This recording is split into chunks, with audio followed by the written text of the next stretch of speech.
Hi, my name is Annika Kaltenhauser.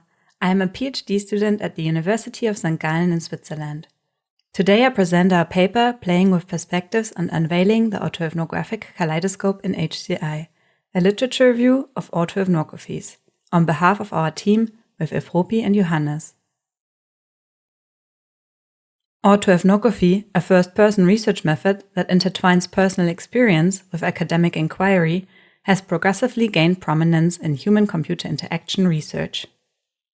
Drawing from autobiographies, the researcher writes retroactively and selectively about past experiences. As a form of ethnographical research, autoethnography uses the researcher's personal experience to describe and systematically analyze cultural or social phenomena, thereby positioning the researcher simultaneously as the subject of the inquiry and as the researcher. The first-person perspective enables HCI researchers and designers to use personal experiences to gain insights about technology in natural, everyday settings, while recognizing and reflecting their positionality in their research and design. Autoethnography's flexible nature, adapting to diverse research contexts, has resulted in various forms and approaches over the last 2 decades. Its adoption in HCI continues to grow.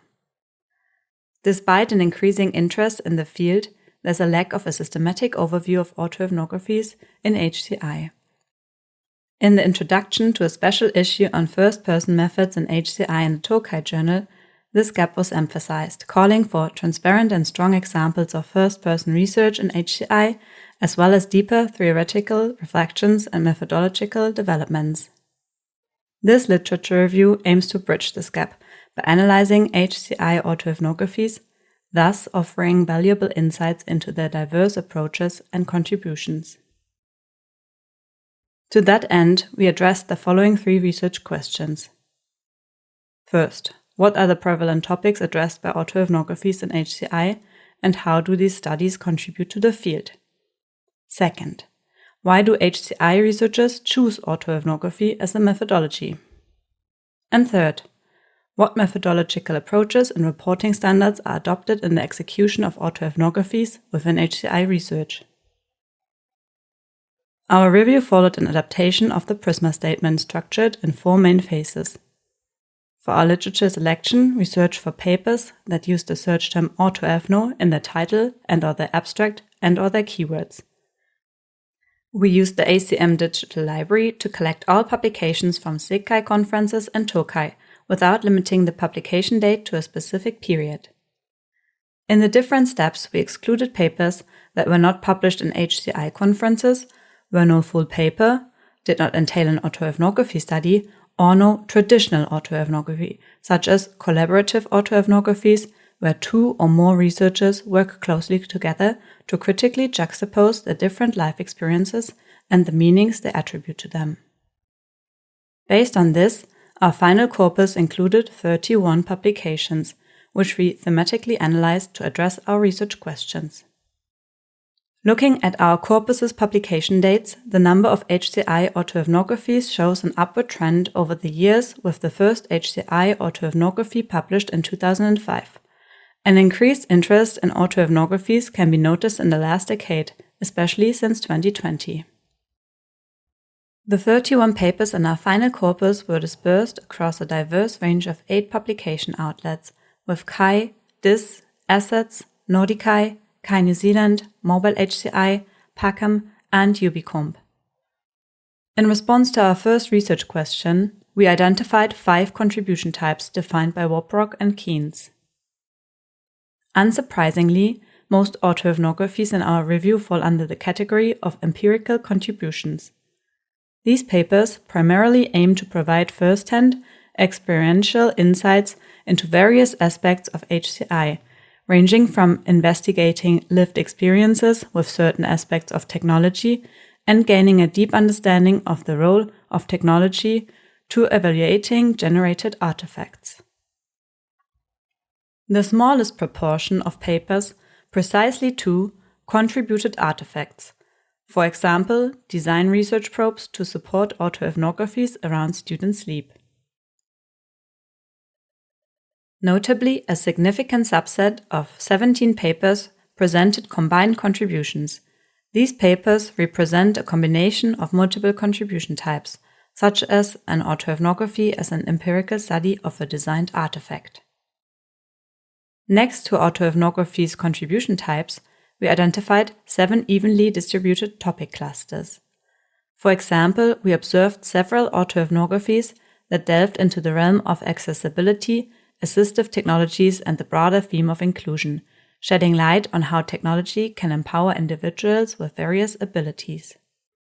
Other autoethnographies investigated the intersection of technology and health and well-being, and how digital innovations affect individuals' physical and mental well-being. In 18 papers of our corpus, these topics overlapped.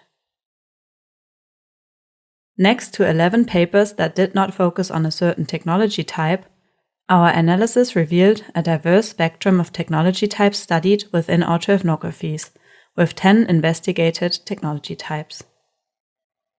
The most commonly studied technologies are mobile and communication technologies, with 9 and 8 papers respectively.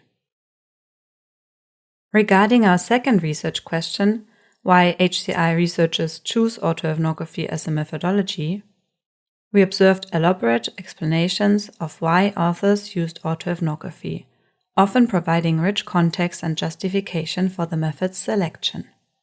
In our analysis of authors' rationales, we have discerned many reasons motivating researchers to employ autoethnographies.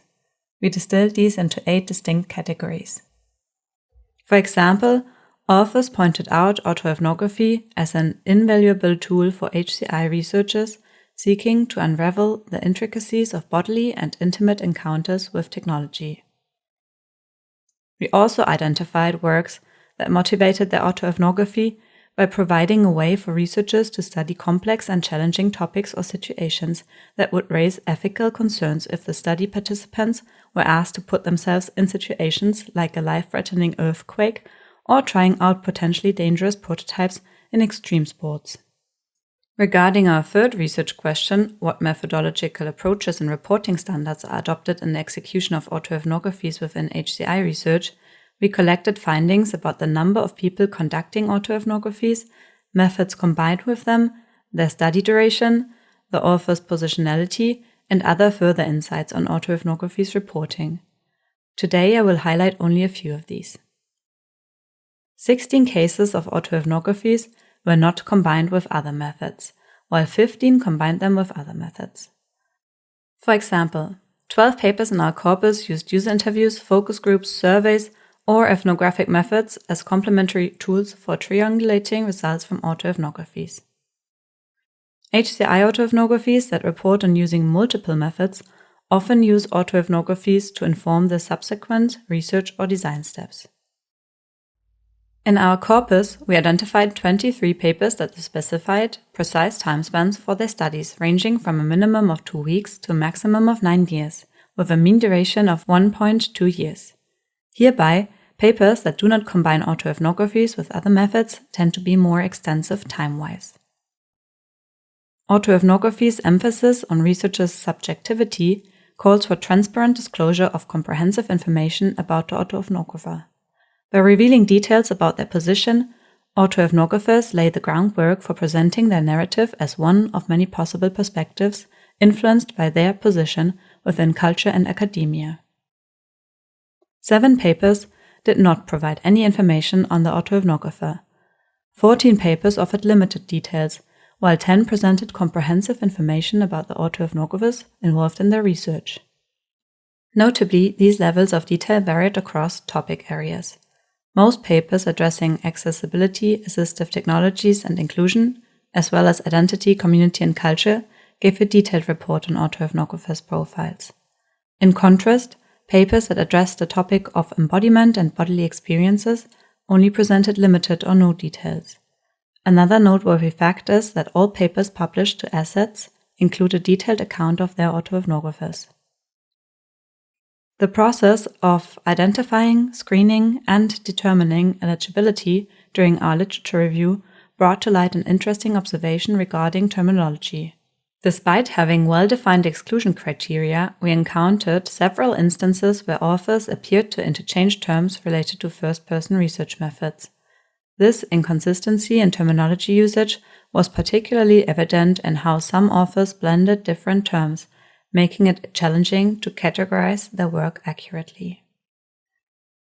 This highlights the need for greater clarity and standardization in the language surrounding first-person research methods within the academic community, as the interchangeable use of terms can create confusion and hinder the precise classification of research contributions. Summarizing, our systematic literature review of autoethnographies within HCI has illuminated a multifaceted landscape of insights and challenges, thereby empowering researchers, practitioners, and designers to find a common understanding of undertaking autoethnographies and to make informed decisions about using this methodology in their work. For more details on practical implications, please refer to our paper. Our analysis has revealed that autoethnography offers a valuable and multifaceted lens through which researchers can delve into the intricate dimensions of technology use and design, capturing personal experiences and subjective perspectives that traditional methods often miss.